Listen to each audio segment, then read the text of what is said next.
കഴിഞ്ഞൊരു 100 ദിവസമായിട്ട് ലോകത്ത് നിലനിന്നുകൊണ്ടിരുന്ന രണ്ട് യുദ്ധങ്ങളായിരുന്നു അമേരിക്കയും ഇറാനും തമ്മിൽ നടത്തുന്ന യുദ്ധം. അത് ലോകത്തിൻ്റെ എക്കണോമിയെ തന്നെ കാര്യമായിട്ട് ബാധിച്ചിട്ടുണ്ടായിരുന്നു. പ്രത്യേകിച്ച് strait of Hormuz Iran close ചെയ്തതോടുകൂടി നമ്മുടെ ഇന്ത്യയിലേക്ക് ഉൾപ്പെടെയുള്ള ചരക്ക് ഗതാഗതം, അതുപോലെ ക്രൂഡ് ഓയിലിൻ്റെ ഗതാഗതം അടക്കമുള്ള കാര്യങ്ങളൊക്കെ കാര്യമായിട്ട് ബാധിച്ചിട്ടുണ്ടായിരുന്നു. അതുകൊണ്ട് നമ്മുടെ നാട്ടിൽ ഗ്യാസിൻ്റെ ഷോർട്ടേജ് ഉണ്ടായിട്ടുണ്ടായിരുന്നു. പല നിത്യ ഉപയോഗ സാധനങ്ങൾക്കൊക്കെ തീ പിടിച്ച വിലയാണ് ഉണ്ടായത്. ഇപ്പോൾ പെട്രോളിയ പെട്രോളിൻ്റെ ഡീസലിൻ്റെ വില 114 115 ഹൈക്കായിട്ടുണ്ട്. എനിവേ നമ്മുടെ എക്കണോമിയെയും ഗ്ലോബൽ എക്കണോമിയൊക്കെ കാര്യമായിട്ട് ബാധിച്ച രണ്ട് യുദ്ധമായിരുന്നു ഈ അമേരിക്കയും ഇറാനും തമ്മിലുള്ള യുദ്ധം. എനിവേ ഇന്ന് മോർണിംഗിൽ ഈ യുദ്ധം അവസാനിപ്പിച്ചതുമായി ബന്ധപ്പെട്ടുള്ള തീരുമാനം ട്രംപ് നമ്മുടെ ട്രൂത്ത് സോഷ്യലിൽ പ്രഖ്യാപിക്കുകയും ചെയ്തു. അപ്പോൾ ഈ ഒരു സമയത്ത് അതിൻ്റെ ഓരോ സ്റ്റേക്ക് ഹോൾഡേഴ്സിനും ഇതിനുണ്ടായ നേട്ടങ്ങൾ എന്തൊക്കെയാണെന്നാണ് ഈ ഒരു വീഡിയോയിൽ പ്രധാനമായിട്ട് പറയാൻ ഉദ്ദേശിക്കുന്നത്. അപ്പോൾ ഈ ഒരു സമയത്ത് അമേരിക്കയെ പോലെയുള്ള ശക്തമായ രാജ്യം എന്തുകൊണ്ടാണ് ഈ ഒരു സീസ് ഫയർ അഗ്രിമെൻറ്റിന് സമ്മതിച്ചതെന്ന് ചോദിക്കുമ്പോൾ അതിന് പ്രധാനപ്പെട്ട ഒരു ആൻസർ മിഡ് ടേം ഇലക്ഷൻ നവംബറിൽ വരാൻ പോവാണ്. അപ്പോൾ ഇത്രയും ഒരു 100 ദിവസമായിട്ട് കണ്ടിന്യൂസ് ആയിട്ട് യുദ്ധം അമേരിക്കൻ പൗരന്മാർക്കിടയിൽ ട്രംപിനോട് ശക്തമായ വിയോജിപ്പ് ഉണ്ടാക്കിയിട്ടുണ്ട്. അത് സ്വാഭാവികമായിട്ട് മിഡ് ടേം ഇലക്ഷനിൽ പ്രതിഫലിച്ച് കഴിഞ്ഞാൽ അത് ട്രംപിൻ്റെ നിലനിൽപ്പിനെ കാര്യമായിട്ട് പരിങ്ങലിലാക്കാൻ ഉണ്ട് എന്ന് തിരിച്ചറിഞ്ഞോട് കൂടിയാണ് അമേരിക്ക നേരിട്ട് തന്നെ ഈ തീരുമാനത്തിലേക്ക് എത്തുന്നത്. പിന്നെ ഇറാനെ സംബന്ധിച്ച് ഇറാൻ്റെ കഴിഞ്ഞൊരു 100 ദിവസത്തെ യുദ്ധം പരിശോധിച്ച് നോക്കുമ്പോൾ ഒരുപാട് സയൻറ്റിസ്റ്റുകൾ മരണപ്പെട്ടു പോയി. ഒരുപാട് ലീഡേഴ്സ്, കാമിന അടക്കമുള്ള പ്രധാനപ്പെട്ട ലീഡേഴ്സൊക്കെ മരണപ്പെട്ടു പോയി. അതോടൊപ്പം തന്നെ അവരുടെ സിവിലിയൻ ഇൻഫ്രാസ്ട്രക്ചറിന് കാര്യമായി പരിക്കുണ്ടായിട്ടുണ്ട്. അതുപോലെ ന്യൂക്ലിയർ സൈറ്റുകളിൽ ഹൈലി ഡാമേജ് ആയിട്ടുണ്ട്. എന്നിട്ടും ഇപ്പോഴും ഇറാൻ തന്നെയാണ് വിജയിച്ചത് എന്നാണ് പലപ്പോഴും ഈ യുദ്ധത്തിൻ്റെ വിശകലന വിദഗ്ധരൊക്കെ പറയുന്നത്. അപ്പോൾ അതിന് ഇറാനിന് നേട്ടങ്ങൾ ഒരുപാട് ഈ ഒരു സീസ് ഫയർ അഗ്രിമെൻറ്റിലേക്ക് വരുമ്പോൾ അതിൻ്റെ കണ്ടീഷൻസ് വായിക്കുമ്പോൾ ഒരുപാട് നേട്ടങ്ങൾ ഉണ്ടായിട്ടുണ്ട്. അതിൽ പ്രധാനപ്പെട്ട ഒന്ന് സ്ട്രെയിറ്റ് ഓഫ് ഹോർമസ് തുറക്കാൻ ഇരു കൂട്ടരും സമ്മതിക്കുന്നുണ്ട്. അപ്പോൾ സ്ട്രെയിറ്റ് ഓഫ് ഹോർമസ് ഒരു ഭാഗത്തും തുറക്കുന്നു. പിന്നെ US ഏർപ്പെടുത്തിയ നാവൽ ബ്ലോക്കേഡും അവരും തുറക്കാൻ തീരുമാനിക്കുകയാണ്. അതോടൊപ്പം തന്നെ 3 എയർഫോഴ്സിലും മിലിറ്ററി ഏത് രൂപത്തിലുള്ള യുദ്ധങ്ങളും പൂർണ്ണമായിട്ടും അവസാനിപ്പിക്കാൻ ഇരു രാജ്യങ്ങളും തീരുമാനിക്കുകയാണ്. സ്വാഭാവികമായിട്ടും ഇനി ഇറാനെ സംബന്ധിച്ച് അത്തരത്തിലുള്ള ത്രെട്ട് അവസാനിക്കുകയാണ്. മാത്രമല്ല ഇതിൻ്റെ കണ്ടീഷൻ്റെ ഭാഗമായിട്ട് ഇറാൻ മുന്നോട്ട് വെച്ചിട്ടുള്ള പല അഗ്രിമെൻറ്റുകളും അവർ സമ്മതിക്കുകയും ചെയ്തിട്ടുണ്ട്. ഇപ്പോൾ ഉദാഹരണത്തിന് 25 ബില്യൺ ഫ്രോസൺ അസറ്റ് അത് അമേരിക്ക വിത്ഡ്രോ ചെയ്ത് കൊടുക്കുകയാണ്. അതോടുകൂടി ഇറാനെ സംബന്ധിച്ച് അവർ കാലാകാലങ്ങളായിട്ട് അനുഭവിക്കുന്ന ഇൻഫ്ലേഷൻ അടക്കമുള്ള ബുദ്ധിമുട്ടുകൾ അവർക്ക് കുറേയൊക്കെ കൺട്രോൾ ചെയ്യാൻ പറ്റും. അതോടൊപ്പം മറ്റൊരു പ്രധാനപ്പെട്ട ഇറാൻ്റെ നേട്ടമായിട്ട് പറയുന്നത് ഇറാൻ്റെ ഓയിൽ വാങ്ങുന്നതുമായി ബന്ധപ്പെട്ട് അമേരിക്ക സാങ്ഷൻ ഏർപ്പെടുത്തിയിട്ടുണ്ട്. ഇനി ആ സാങ്ഷൻ കംപ്ലീറ്റ് ഇല്ലാതാക്കാനുള്ള തീരുമാനം ട്രംപ് എടുത്തിട്ടുണ്ട്. സ്വാഭാവികമായിട്ടും ഇറാൻ്റെ ഓയിൽ ഇന്ത്യ അടക്കമുള്ള രാജ്യങ്ങൾക്ക് വാങ്ങാം, റഷ്യക്ക് വാങ്ങാം, ചൈനക്ക് വാങ്ങാം. ഇറാൻ്റെ 90% വാങ്ങുന്ന ചൈനയാണ്. അതോടൊപ്പം മറ്റ് രാജ്യങ്ങൾക്കൊക്കെ ഇറാൻ ഓയിൽ വാങ്ങുന്നതിൽ സാങ്ഷൻ ഏർപ്പെടുത്തുന്ന പരിപാടി അമേരിക്ക അവസാനിപ്പിക്കാൻ തീരുമാനിക്കുകയാണ്. അത് ഇറാനെ സംബന്ധിച്ച് ഡിപ്ലോമാറ്റിൽ അവർക്ക് ഉണ്ടാക്കാൻ പോകുന്ന ഒരു കംപ്ലീറ്റ് വിക്ടറി ആയിട്ട് നമുക്ക് പറയാൻ പറ്റും. മറ്റൊന്ന്, ഈ യുദ്ധം ഹോർമുസ് സ്ട്രൈറ്റ് അത് കൺട്രോൾ ചെയ്യുന്ന ടോളൊന്നും ഏർപ്പെടുത്തുന്നില്ല. എന്നാലും ഇറാൻ്റെയും അതുപോലെ ഒമാൻ്റെയും കംപ്ലീറ്റ് കൺട്രോൾ തന്നെ ആയിരിക്കുമെന്ന് ഇറാൻ പ്രഖ്യാപിക്കുകയാണ്. അത് അഗ്രിമെൻ്റായിട്ട് അമേരിക്ക സമ്മതിക്കുക കൂടി ചെയ്തിട്ടുണ്ട് എന്നാണ് പറയപ്പെടുന്നത്. ഇനി അടുത്തത്, ഇറാനെ സംബന്ധിച്ച് കാമേനി അടക്കമുള്ള പല ലീഡേഴ്സും നഷ്ടപ്പെട്ടു പോയിട്ടുണ്ടെങ്കിലും ഇറാനെ സംബന്ധിച്ച് വലിയ ഡിപ്ലോമാറ്റിക്കലി ഹൈലി എഫക്റ്റീവ് ആയിട്ടുള്ളൊരു ഡീലിലേക്കാണ് എത്തിയത്.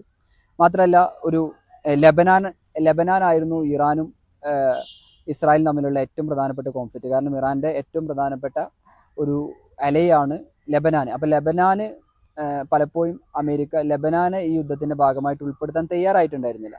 പക്ഷേ ഈ ഒരു സീസ് ഫയർ അഗ്രിമെൻറ്റിൻ്റെ ഭാഗമായിട്ട് ഇസ്രായേൽ യാതൊരു കാരണവശാലും ലെബനാനെ ആക്രമിക്കാൻ പാടില്ല എന്നുള്ള കണ്ടീഷൻ ഇറാൻ മുന്നോട്ട് വെച്ചിട്ടുണ്ടായിരുന്നു. ആ കണ്ടീഷനും ഫൈനലി അഗ്രി ചെയ്യാൻ അമേരിക്ക തയ്യാറായിട്ടുണ്ട് എന്നാണ്.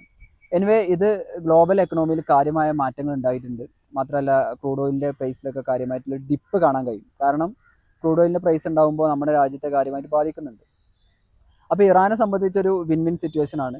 അതോടെ തന്നെ അമേരിക്കയെ സംബന്ധിച്ചൊരു വിൻ വിൻ സിറ്റുവേഷനാണ്. കുറേ ആയി കഴിഞ്ഞ റിപ്പബ്ലിക്കൻസിൻ്റെ നേതൃത്വത്തിൽ ട്രംപിൻ്റെ നേതൃത്വത്തിൽ അമേരിക്കയിലേക്ക് ഒരു ഭരണമാറ്റം വരുമ്പോൾ അവർ മുന്നോട്ട് വെച്ചിരുന്ന ഏറ്റവും പ്രധാനപ്പെട്ട ഒരു മുദ്രാവാക്യമായിരുന്ന make America great again, MAGA campaign.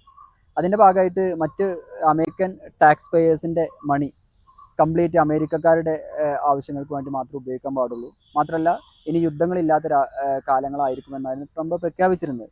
പക്ഷേ നിർഭാഗ്യവശാൽ ട്രംപിന് ഇസ്രായേലിൻ്റെ ഒപ്പം നിന്നുകൊണ്ട് യുദ്ധത്തിൻ്റെ ഭാഗമായിട്ട് പാർട്ടിസിപ്പേറ്റ് ചെയ്യേണ്ട ഒരു ഇടങ്ങേറ് വന്നിട്ടുണ്ടായിരുന്നു.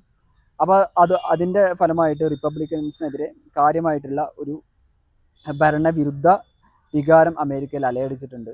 അതിൻ്റെ ഭാഗമായിട്ടായിരുന്നു ഈ ന്യൂയോർക്ക് ഇലക്ഷനിലൊക്കെ അദ്ദേഹം ന്യൂയോർക്കിലെ കമ്മ്യൂണിസ്റ്റ് സോഷ്യലിസ്റ്റ് ആയിട്ടുള്ള മംദാനിക്ക് വിജയിച്ചു വരുന്നത്. എനിവേ, അപ്പോൾ ഒരു മിഡ് ടേം ഇലക്ഷനിൽ ഇനിയും ഒന്ന് കൺട്രോൾ വരുത്താൻ അമേരിക്കയ്ക്ക് സാധിക്കുമെന്ന് ട്രംപും പ്രതീക്ഷിക്കുന്നുണ്ട്. അപ്പോൾ ട്രംപിനും ഒരു പീസ് മേക്കറാണ് താൻ എന്ന് പ്രഖ്യാപിക്കാനുള്ള ഒരു അവസരം കൂടിയാണ് ഉണ്ടായിട്ടുള്ളത്. പിന്നെ ഈ അഗ്രിമെൻറ്റ് അമേരിക്കയും ഇസ്രായേലും ഇറാനും തമ്മിലുള്ള ഈ അഗ്രിമെൻറ്റിൽ മുന്നോട്ട് വെച്ചിട്ടുള്ള ഏറ്റവും പ്രധാനപ്പെട്ട ഒരു മീഡിയേറ്ററായി വന്നിട്ടുണ്ടായിരുന്നത് നമ്മുടെ പാകിസ്ഥാൻ പ്രധാനമന്ത്രിയായിരുന്നു. അത് ഇന്ത്യയെ സംബന്ധിച്ച് ഡിപ്ലോമാറ്റിക്കലി ഏറ്റവും വലിയൊരു സെറ്റ് ബാക്ക് ആണ് എന്ന് നമുക്ക് പറയാതെ വയ്യ. കാരണം ഈ ഒരു യുദ്ധം അവസാനിപ്പിക്കാൻ കഴിയുന്ന തരത്തിൽ പാകിസ്ഥാനെ ഒരു ഡിപ്ലോമാറ്റിക് ഫോറത്തിലേക്ക് കൊണ്ടുവരുന്നതും പാകിസ്ഥാനെ സംബന്ധിച്ച് ഒരു വലിയ നേട്ടമായിട്ട് തന്നെ കാണാൻ പറ്റും. മാത്രമല്ല ഈ യുദ്ധം തുടങ്ങിയ കാലം മുതൽ തന്നെ ഇന്ത്യക്ക് മൾട്ടിപ്പിൾ ഫ്രണ്ട് ലൈനിൽ ഡിപ്ലോമാറ്റിക് ഫെയിലിയർ നടന്നിട്ടുണ്ട്. ഒന്നാമത് നമ്മുടെ പ്രധാനമന്ത്രി ഈ യുദ്ധം തുടങ്ങുന്നതിൻ്റെ തൊട്ട് 2 ദിവസം മുമ്പാണ് ഇസ്രായേൽ സന്ദർശിക്കുന്നത്. അവിടെ ഇസ്രായേൽ നമ്മുടെ ഫാദർലാൻഡാണ് എന്ന് പ്രഖ്യാപിക്കുക കൂടി ചെയ്തിട്ടുണ്ടായിരുന്നു.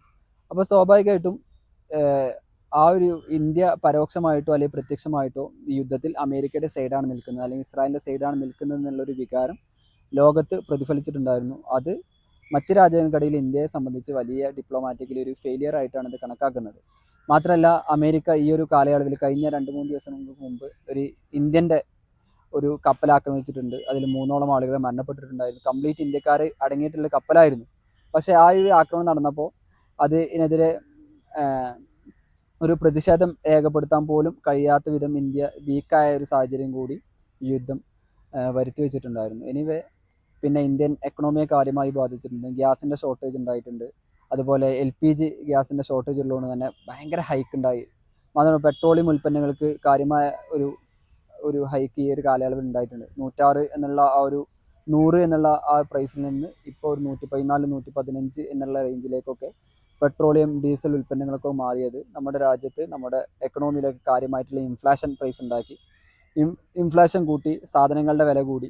അതുപോലെ നമ്മുടെ ഇന്ത്യൻ റുപ്പി 95, 96, 97 റേഞ്ചിലേക്കൊക്കെ അതിൻ്റെ പ്രൈസ് റേഞ്ച് ഉയരുകൂടുകയും ചെയ്യുകയാണ്. അപ്പോൾ അത് ഇന്ത്യയെ സംബന്ധിച്ച് കാര്യമായിട്ട് എക്കണോമിയെ ബാധിച്ചിട്ടുണ്ട്. പൊളിറ്റിക്കലി ഇന്ത്യക്ക് ഒരുപാട് തിരിച്ചടി ഉണ്ടാക്കിയൊരു യുദ്ധം കൂടിയാണ്. എനിവേ, ഈ യുദ്ധം അവസാനിക്കുമ്പോൾ ഇറാനെ സംബന്ധിച്ച് ഒരു ഗ്ലോബൽ ഓർഡറിൽ അവരുടേതായ സ്ഥാനം നിലനിർത്താൻ കഴിഞ്ഞിട്ടുണ്ട്. അതുപോലെ തന്നെ അമേരിക്ക പറഞ്ഞാൽ ഇസ്രായേൽ കേൾക്കും എന്നുള്ളൊരു സിറ്റുവേഷൻ ലോകത്തൊരു പ്രതീതി ഉണ്ടാക്കാൻ കഴിഞ്ഞിട്ടുണ്ട് എന്ന് മാത്രമേ ഉള്ളൂ. എനിവേ, യുദ്ധം അവസാനിക്കട്ടെ. ലോകത്ത് സന്തോഷവും സമാധാനവും വീണ്ടും ഉയർന്നു വരട്ടെ. കാരണം ലോകത്തിൻ്റെ എക്കണോമിയൊക്കെ കാര്യമായി ബാധിക്കുന്ന മിഡിൽ ഈസ്റ്റിലാണ് ഈ യുദ്ധമൊക്കെ നടക്കുന്നത്. മിഡിൽ ഈസ്റ്റിലെ നമ്മുടെ ഇന്ത്യക്കാരൊക്കെ ഒരുപാടുണ്ട്. പല ആളുകൾക്കും സാലറി ഷോർട്ടേജ് ഉണ്ടായിട്ടുണ്ട്. അതുപോലെ തന്നെ ജോബ് നഷ്ടപ്പെട്ടു പോയ സിറ്റുവേഷൻസ് ദുബായ് അടക്കമുള്ള സ്ഥലങ്ങളിലൊക്കെ ഉണ്ടായിട്ടുണ്ട്. അപ്പോൾ അതൊക്കെ പരിഹരിക്കാൻ ഈ മിഡിൽ ഈസ്റ്റിലെ യുദ്ധം അവസാനിപ്പിച്ചൊരു പീസ് അറ്റ്മോസ്ഫിയർ മിഡിൽ ഈസ്റ്റ് എത്രത്തോളം ഉണ്ടാക്കാൻ കഴിയുമോ അത്രത്തോളം വളരെ പെട്ടെന്ന് ഒരു നോർമൽ സിറ്റുവേഷനിലേക്ക് വന്നു കഴിഞ്ഞാൽ മാത്രമേ നമ്മുടെ ഇന്ത്യക്കാരടക്കമുള്ള കേരളക്കാരടക്കമുള്ള ആളുകൾക്കൊക്കെ ഒരു സമാധാനം മിഡിൽ ഈസ്റ്റിൽ ഉണ്ടാവുള്ളൂ. മാത്രമല്ല നമ്മളൊക്കെ പ്രധാനമായിട്ടും ടാർഗറ്റ് ചെയ്യുന്ന റെമിറ്റൻസൊക്കെ പ്രധാനമായിട്ടും ഇന്ത്യയിലേക്ക് വരുന്ന ഒരു റീജിയൻ കൂടിയാണ് മിഡിൽ ഈസ്റ്റ്. അപ്പോൾ മിഡിൽ ഈസ്റ്റ് അശാന്തി ആയിക്കഴിഞ്ഞാൽ അത് കാര്യമായിട്ട് എല്ലാവരെയും ബാധിക്കും. എനിവേ, യുദ്ധം അവസാനിച്ചതായിട്ടുള്ള പ്രഖ്യാപനം നടന്നിട്ടുണ്ട്. ഇനി ട്രംപിൻ്റെ വാക്കും പഴയ ചാക്കും ഒരേപോലെ ആയതുകൊണ്ട് തന്നെ നമുക്ക് ഇനി യുദ്ധം തുടങ്ങുമോ എന്ന് നമുക്ക് പറയാൻ പറ്റില്ല. ഇസ്രായേലിനെ സംബന്ധിച്ച് യുദ്ധം ഉണ്ടാവുക എന്നുള്ളത് അവരുടെ നിലനിൽപ്പും അവരുടെ അധിനിവേശത്തിനൊക്കെ ശക്തിപ്പെടുത്തുന്ന കാര്യമാണ്. ഈ ഒരു യുദ്ധത്തിൻ്റെ ഇടയ്ക്ക് തന്നെ ഗസയിൽ ആൾമോസ്റ്റ് എല്ലാം കംപ്ലീറ്റ് അവരുടെ കൺട്രോളിലേക്ക് വന്നിട്ടുണ്ട്. അതുപോലെ വെസ്റ്റ് ബാങ്കിൽ ഒരുപാട് ആളുകളെ പിടിച്ചുകൊണ്ടുപോയി അവിടെ ഇല്ലീഗലായിട്ടുള്ള കുടിയേറ്റങ്ങളും അതുപോലെ നിർമ്മാണങ്ങളൊക്കെ അവർ ഇതിൻ്റെ ഭാഗമായിട്ട് നടത്തുന്നുണ്ട്. ലെബനാൻ്റെ പല ഭാഗങ്ങളും പിടിച്ചെടുക്കാനുള്ള ശ്രമം നടത്തുന്നുണ്ട്. അതുപോലെ സിറിയൻ്റെ ഭാഗമായിട്ടുള്ള പല പ്രദേശങ്ങളുടെ ഭാഗങ്ങളാക്കാനുള്ള ശ്രമങ്ങൾ ഈ ഒരു കാലഘട്ടത്തിൽ നടത്തിയിട്ടുണ്ട്. അപ്പോൾ അതൊക്കെ അവർ വീണ്ടും ഒരു തിരിച്ചടിയും അതുപോലെ ഇനിയും ഒരു യുദ്ധം തുടങ്ങാനുള്ള എല്ലാ ശ്രമങ്ങളും ബെഞ്ചമിൻ നെതന്യാഹുവിൻ്റെ നേതൃത്വത്തിൽ നടക്കാനും സാധ്യതയുണ്ട്. എനിവേ നമുക്ക് ലോകത്ത് സമാധാനം ഉണ്ടാവുമെന്ന് പ്രതീക്ഷിക്കാം എന്ന് മാത്രമേ ഈ യുദ്ധത്തിൽ പറയാനുള്ളൂ.